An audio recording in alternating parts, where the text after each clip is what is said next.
O stadionih in nogometu komentar dneva, mestni svetnik občine Ljubljana, Peter Božič. Najbolj groteskna zgodba, ki jo jaz v svojem že kar dolgem življenju poznam, je zgodba o bežigrajskem štadionu. Prva prenova bežigrajskega štadiona se je začela leta 1970. Takrat so se prijavili neki projekti, eni so bili za to, da se dela obnova tega štadiona za Bežigradom, drugi, da se dela novega čez Savo, tretji so bili za to, da se dela nov štadion še kje drugje, ampak na koncu so se vsi ti urbanisti in arhitekti tako skregali, da se politika pol sama se bo izmenila, nič ne bo. Čez toliko in toliko časa so se že spet zbrali pogumni možje, naprimer iz nogometnega kluba Olimpija, in so rekli, štadion se ruši, dajmo ga obnoviti. Na kar so rekli iz Zavoda za kulturno dediščino, to se pa ne da, zaradi tega, ker je tale zid okoli štadiona posvečen.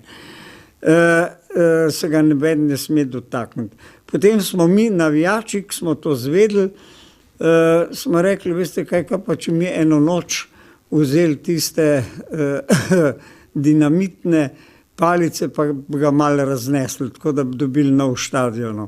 No, tega se pol nekako nismo upali narediti in potolažili so nas pa takoj, da imajo že nov projekt za nov štadion, za obnovo tega štadiona.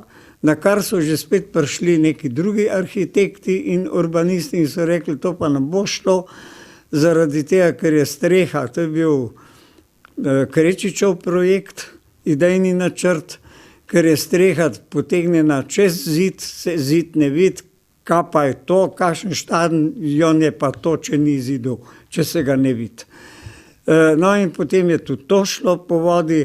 Nazadnje v času, ko sem bil jaz še v upravnem odboru NK Olimpije, sta bila že spet pa pri županji Viktoriji Potočnik, sta bila že spet dva projekta, en projekt je bil že spet obnova štadiona, drug projekt je bil štadion na Stožicah, ker je Vika Potočnik kupila prostor, zemljišče in sta v mestnem svetu smo izglasovali, da bomo delali obnovo štadiona na Bežigradom, pa je rekel takratni minister za kulturo, Vasko Simoniti, ne, nič ne boste tam delali, tam ne bo nič, smo rekli.